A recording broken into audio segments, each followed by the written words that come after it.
आज मैं आपको बताने वाला हूँ कि डायरेक्ट सेलिंग का इतिहास क्या है, डायरेक्ट सेलिंग कब से शुरू हुई, आज प्रेजेंट क्या है और फ्यूचर क्या होने वाला है इसका। तो डायरेक्ट सेलिंग की शुरुआत जो है सबसे पहले अमेरिका से हुई थी, और अमेरिका में जो सबसे पहली कंपनी थी वो एवन करके आई थी 1886 के करीब। और इसमें जो सबसे पहला प्रोडक्ट था वो था परफ्यूम। ये क्या करती थी, अपने जो कस्टमर को या फिर एम्प्लॉय को हायर करती थी, हायर करने के बाद में डोर डोर प्रोडक्ट सेल किया करती थी, मतलब घर घर जाके प्रोडक्ट को बिकवाती थी। फिर काफ़ी समय तक ऐसे ही चलता रहा।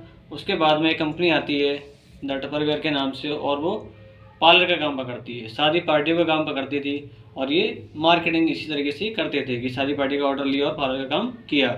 फिर वहीं पे क्या होता है, कुछ समय के बाद में 1959 में द अमेरिकन वे के नाम से कंपनी आती है 1959 में, और वहीं फिर उसका नाम बदल के अम्बे हो जाता है।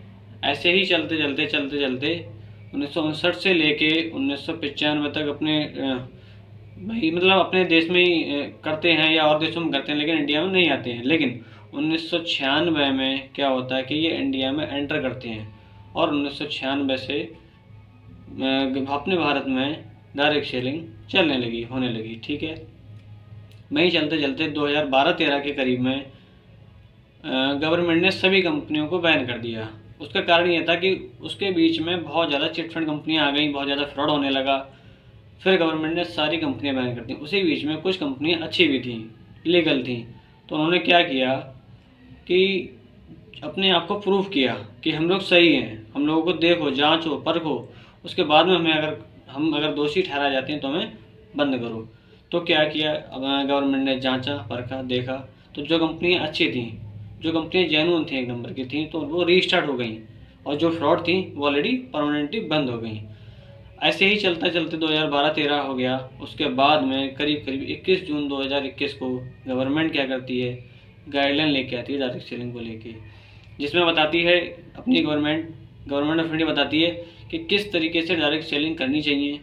वहीं पर FDSA का निर्माण भी किया गया। फिक की तो अपनी बहुत पुरानी संस्था है, जो मतलब अपने देश के टाइम से बहुत बहुत टाइम से चल रही है। तो FDSA का निर्माण किया गया, IDSA का निर्माण किया गया, जो कि डायरेक्ट सेलिंग के डिपार्टमेंट को स्पेशली देखते हैं।